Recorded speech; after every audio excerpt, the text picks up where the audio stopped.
Guys, तुमचं पुन्हा एकदा स्वागत आहे जस्ट अनिष्टा ब्लॉगमध्ये. तर आज आम्ही चालत हिंगलाय देवीला.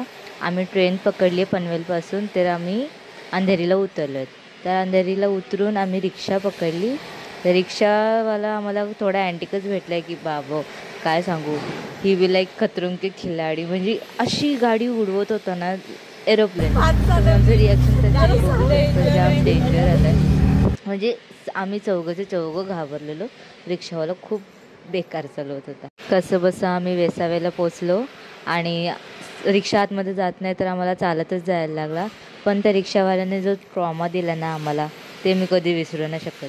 तर आम्ही लवकर पोचलो मंदिरात.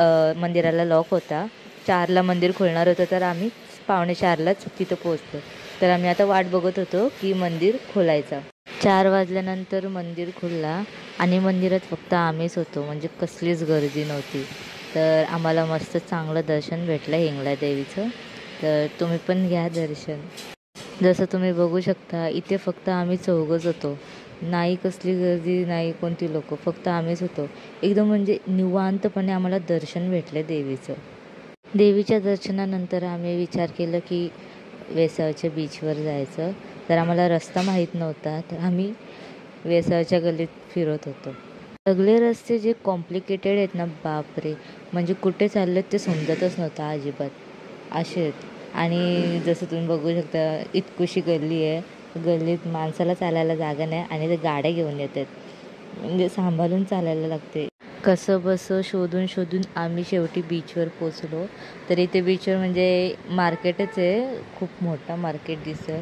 पण तिथे खूप मच्छ्यांचा वास येते, म्हणजे समुद्रातूनच काढून डायरेक्ट इथे मच्छ्या काढतात. सो जामच वास येत होता.